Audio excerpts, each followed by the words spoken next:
The viewers? आखिर वो जो वीवर्स थे, जो बुनकर थे, जो इस कपड़े को बुनते थे, बनाते थे, वो लोग कौन थे? Well, communities that had the quality of fine weaving, ऐसी कम्युनिटीज जिनके पास क्या क्वालिटी थी कि वो बहुत ही बढ़िया तरीके से कपड़ा बुन सकते थे, तो ये लोग क्या कहलाते थे? वीवर्स। अब ये कम्युनिटीज इस तरह का फाइन कपड़ा कैसे बुन पाती थी? वेल, जनरेशंस बहुत ज्यादा बीत चुकी थी यही काम करते हुए।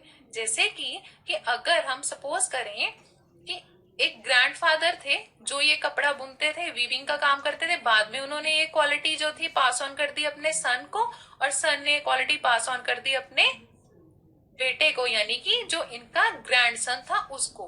तो ग्रैंडफादर से ये क्वालिटी गई सन के पास, और फिर ये क्वालिटी किसके पास गई? ग्रैंडसन के पास।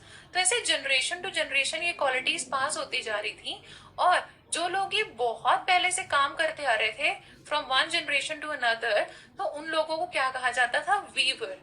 दे had different names, Tanti, Julaha, Kaikula. अब जो ये आपको इमेज में दिखाया गया है, ये एक वीवर है और ये क्या कर रहा है? कपड़ा बुन रहा है। और इंडिया में बहुत अलग अलग नामों से इन्हें बुलाया जाता था, जैसे कि बंगाल में इन्हें कहा जाता था तंती, जुलाहा इन्हें कहा जाता था नॉर्थ इंडिया में, और कायकोलार कहा जाता था इन्हें साउथ इंडिया में। तो अब आपको ये तो पता चल गया कि इनके अलग अलग नाम थे, और ये जो वीवर्स थे बहुत बढ़िया क्वालिटी का कपड़ा बुनते थे, लेकिन इसका प्रोसेस क्या था वो भी जरा समझ लेते हैं। Well, women used to spin thread on चरखा and roll it on तकली। अब जैसा कि यहाँ आपको इमेज में दिखाया गया है, ये जो लेडी है ये क्या कर रही है? ये चरखा के ऊपर क्या कर रही है?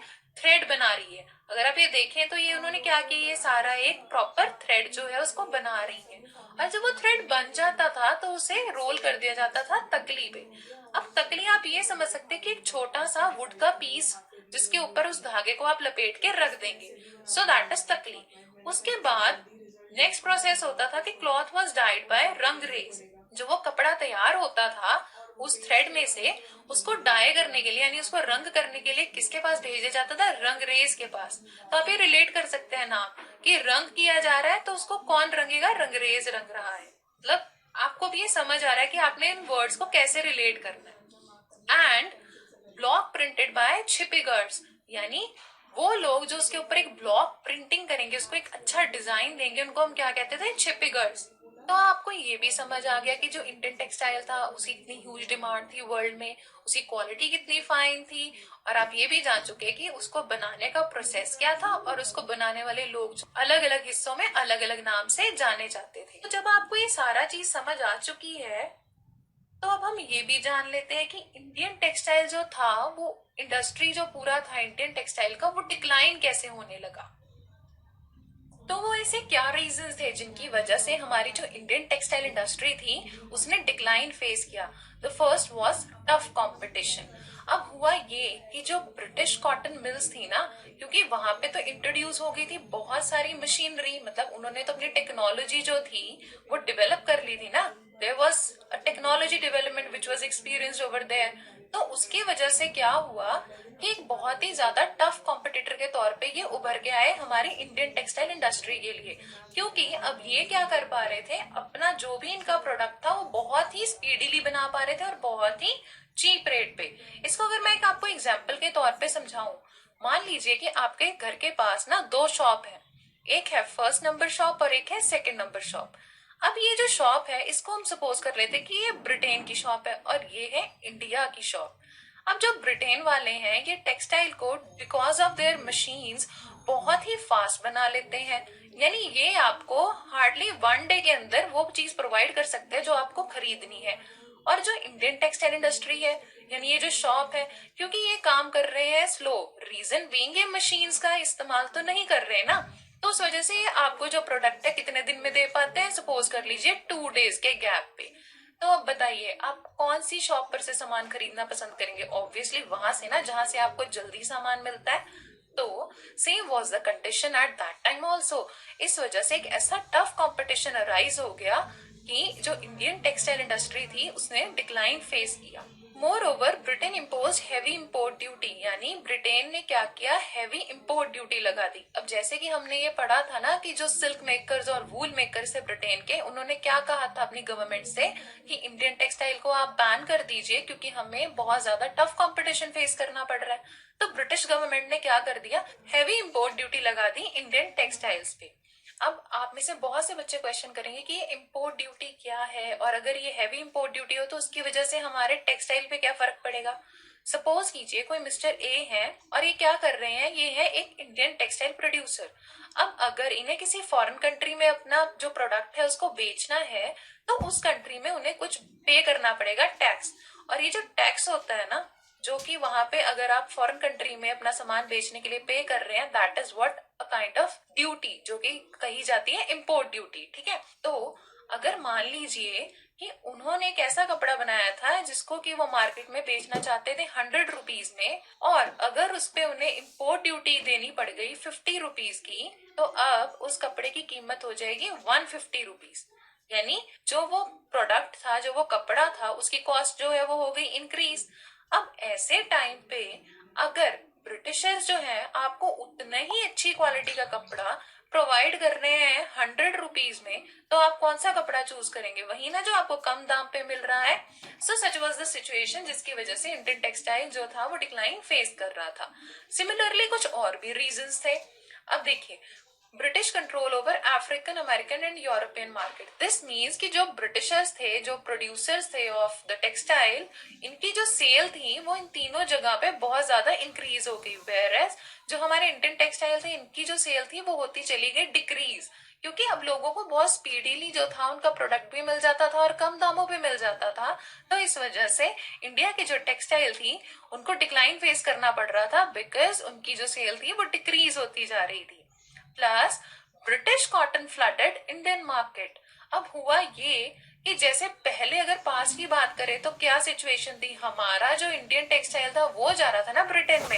अब क्या होने लग गया कि ब्रिटिश जो कॉटन थी, ब्रिटेन से आई हुई जो कॉटन थी, वो इंडिया में बहुत ज्यादा आ गई। इस चीज का आप इससे भी पता लगा सकते हैं कि 1830 में ये सिचुएशन हो गई थी कि इतनी ज्यादा इंडियन मार्केट में ह्यूज इनफ्लो हो गया था कॉटन का, जो कि ब्रिटेन से आ रही थी, कि मतलब ये सिचुएशन पैदा हो गई थी कि 2/3 जो हमारे कॉटन जो क्लोथ्स बने होते थे इंडियंस के, वो किससे बने होते थे, ब्रिटिश कॉटन से।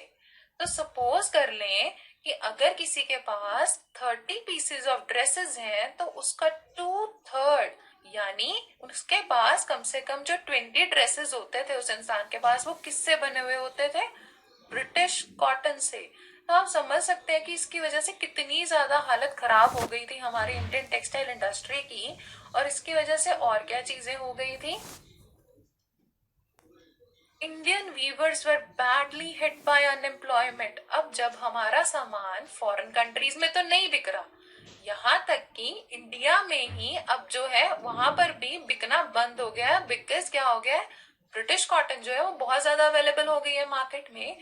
तो जो इंडियन वीवर्स थे, यानी जो हमारे बुनकर थे, वो बेरोजगार हो गए। इतनी ज्यादा सिचुएशन बिगड़ गई कि फाइनली हुआ ये कि they filed a petition as people were buying British cotton textile. मतलब उन्होंने एक पिटिशन फाइल किया, वो लोग कोर्ट में चले गए, वहां पे उन्होंने एक पिटिशन फाइल किया, क्योंकि अब वो लोग क्या चाह रहे थे कि हमें सेफ गार्ड किया जाए। जैसे ब्रिटेन के जो वूल मेकर्स थे वो गए थे ना अपनी गवर्नमेंट के पास, सिमिलरली यहाँ इंडिया में भी लोग कहाँ पहुंचे, कोर्ट में पहुंचे, और उन्होंने क्या किया, पिटिशन फाइल किया। अब हालांकि उन्हें इसमें कोई सॉल्यूशन मिला या नहीं, उसके बारे में हम कुछ पक्के तौर पे नहीं कह सकते, क्योंकि हालत ये थी कि बस हमारी जो इंडस्ट्री थी वो बस डिक्लाइन की तरफ ही जा रही थी। अब हालांकि सिचुएशन इतनी बिगड़ती जा रही थी कि जितने भी इंडियन मेन एंड वीमेन थे जो बेसिकली वीविंग का काम करते थे, वो लोग क्या फेस करने लग गए थे, अनएम्प्लॉयमेंट। वो लोग जॉबलेस होते जा रहे थे। बट स्टिल उस टाइम भी एक चीज जो देखने में आई वो क्या थी, somehow ऐसा हुआ कि handloom weaving still existed for some reasons. मतलब अभी भी कुछ ऐसे कारण थे जिसकी वजह से जो हैंडलूम वीविंग था वो अभी भी एग्जिस्ट कर रहा था। अब वो क्या वजह थी ये भी समझ लेते हैं। देखिए, जो ब्रिटिशर्स थे ना, वो बेसिकली क्या करते थे, वो बहुत ही फाइन क्वालिटी का कपड़ा बनाते थे, जो कि सिर्फ कौन लोग परचेज कर सकते हैं, सिर्फ रिच क्लास लोग ही परचेज कर सकते हैं। तो अभी भी जो पुअर लोग थे जिनके लिए के कोर्स कपड़ा बनाना पड़ता था, ऐसा कपड़ा जो बहुत ज्यादा हाई क्वालिटी का नहीं होता था, तो वो कहाँ पे बनाया जाता था? हैंडलूम वीवर्स के द्वारा बनाया जाता था इंडिया में ही। मतलब अभी भी ये एक कारण था जिसकी वजह से हैंडलूम वीविंग एग्जिस्ट कर रहा था। इसके अलावा ऐसी साड़ीज यानी ऐसी कुछ इंडियन ड्रेसेस जिनके ऊपर के बहुत ही ज्यादा इंट्रिंसिक बॉर्डर बनाए जाते थे। अब इंट्रिंसिक बॉर्डर क्या होता है कि ऐसा साड़ी बनाया जाना जिसके ऊपर की आप बहुत ही बारीक जो है एम्ब्रॉयडरी करेंगे या कुछ भी ऐसा डिजाइनर वर्क करेंगे। तो इस तरह की जो साड़ीज थी वो अभी भी ब्रिटिशर्स नहीं बना पाते थे, जिसकी वजह से हैंडलूम वीविंग अभी भी इंडिया में मौजूद था। Moreover, Sholapur and Madura became important centres of weaving. अब ये जो दोनों जगह आपको बताई गई है, शोलापुर और मदुरा, यहाँ पे क्या हो गया, एक इम्पोर्टेंट सेंटर उभर के आए वीविंग के। अब जरा अगर आप यहाँ मैप में देखें तो ये आपको दिखाया गया है शोलापुर। अभी जो शोलापुर है ये कहाँ पे है? ये है महाराष्ट्र में। और आपको दिखाया गया मदुराई। मदुरा इसका पुराना नाम था। जो ये सिटी है मदुराई, ये कहाँ पे है? ये है तमिलनाडु में। तो ये दोनों जो शहर थे शोलापुर और मदुरा, ये क्या बन के आए? ये एक इम्पोर्टेंट वीविंग सेंटर के तौर पे उभर के आए और यहाँ पे बहुत से लोगों को क्या काम मिलने लग गया, किस चीज का? हैंडलूम वीविंग का। अब इसके बाद एक चीज और देखने में आई, वो ये कि जिस तरह से नेशनलिस्ट मूवमेंट जो थी वो स्ट्रांग होती चली गई, यानी बहुत ज्यादा बढ़ती चली गई, तो उसमें एक चीज जो हुई वो ये थी कि Mahatma Gandhi urge to boycott British textile. मतलब जो महात्मा गांधी थे उन्होंने अपने फ्रीडम स्ट्रगल में ये चीज जो इंडिया के लोगों को कही वो ये थी कि आप ब्रिटिश टेक्सटाइल जो है उसे बॉयकॉट कर दे, उसे पहनना बंद कर दे और क्या करें, सिर्फ इंडिया का बना हुआ ऐसा कपड़ा जो हैंडलूम वीविंग के द्वारा बनाया गया है उसे ही इस्तेमाल करें। और इसी तरह से ये नेशनलिस्ट मूवमेंट जब चलती रही, आगे ग्रो करती रही, तो बाद में एक चीज और जो सबको देखने को मिली वो ये थी कि Indian national Congress put the image of चरखा ऑन इट्स फ्लैग। अब देखिए हमें ये चीज पता चल रही है ना कि जो क्योंकि हमारी इंडियन जो टेक्सटाइल इंडस्ट्री है वो डिक्लाइन हो रही थी, तो वो एक तरह से एक सेंटर ऑफ अट्रैक्शन बन गया बहुत सी नेशनलिस्ट मूवमेंट का, क्योंकि अब लोग ये चाह रहे थे कि हम किसी तरह से इसको दोबारा से रिवाइव अप करें। तो उसके लिए क्या स्टेप्स लिए जा रहे थे? चाहे तो महात्मा गांधी जी अर्ज कर रहे थे लोगों को कि आप क्या करें, आप ब्रिटिश कॉटन जो टेक्सटाइल है उनको मत पहने। तो दूसरी तरफ जो इंडियन नेशनल कांग्रेस जो पार्टी थी, इन्होंने क्या किया, इन्होंने 1931 में जो अपना फ्लैग डिजाइन किया तो उसमें किस चीज की इमेज रखी? चरखा की इमेज रखी। धीरे धीरे बाद में इंडिया में जो कुछ सुधार हुए उसमें ये था कि कॉटन मिल्स बनने लगी, यानी कॉटन मिल्स कम अप। अब बहुत सी कॉटन मिल्स जो थी वो इंडिया में सेटअप हुई। So the first cotton mill was set up at Bombay in 1854. अब 1854 में सबसे पहली जो कॉटन मिल थी वो बनी कहाँ पे? बॉम्बे में। अब बॉम्बे में ये क्यों बनी, इसके पीछे भी कुछ कारण थे। जैसे कि पहला कारण ये है कि Bombay was an important port for cotton export. Bombay जो था वो एक इम्पोर्टेंट पोर्ट था, एक ऐसी बंदरगाह थी जहां से कि कॉटन एक्सपोर्ट होती थी। और ये कहाँ पे एक्सपोर्ट होती थी? एक तो ये जाती थी इंग्लैंड में एंड दूसरा ये जाती थी चाइना में। प्लस आपको ये चीज भी पता होना चाहिए कि जो बॉम्बे है ये कहाँ पे लोकेट करता है? ये इंडिया के वेस्टर्न पार्ट पे लोकेट करता है, जहाँ पे क्या अवेलेबल है? Black soil. और जो ब्लैक सॉइल है ना, ये बहुत ही फिट होती है for the growth of cotton. तो अगर आपको ऐसी जगह मिल रही हो जहाँ पे कि आपको पता है कि आपको वो सॉइल भी मिल जाएगी जहाँ पे कॉटन ग्रो हो सकती है, और साथ ही आपको ऐसा पोर्ट भी मिल जाएगा जहां से कि आप अपनी कॉटन को एक्सपोर्ट कर सकते हैं, तो वहां पे बहुत से ट्रेडर्स क्या करेंगे? आके कॉटन मिल सेटअप करेंगे ना। तो यही चीज हुई बॉम्बे के साथ भी। और बाद में ये देखा गया कि बाय 1900 देयर वर 84 मिल्स इन बॉम्बे, यानी अकेले बॉम्बे में ही कम से कम 84 मिल्स जो थे वो बन गए थे, किसके? कॉटन के। और अब ये जो मिल्स सेटअप हुए थे ना, तो इसको सेटअप करने वाले ज्यादातर जो लोग थे वो कौन थे? या तो वो थे पारसीज या थे वो गुजरातीज। सिमिलरली एक मिल अहमदाबाद में भी बनी जो स्टार्ट हुई थी इन द ईयर 1861। अब क्योंकि जो अहमदाबाद है गुजरात में, वहां पर भी आप जानते हैं कि कॉटन वगैरह इजीली ग्रो हो सकता है, तो 1861 में एक मिल कहाँ पे बन गई? अहमदाबाद में। और क्योंकि अभी एक प्रॉफिटेबल बिजनेस लग रहा था लोगों को कुछ हद तक, तो इस वजह से एक मिल और बनी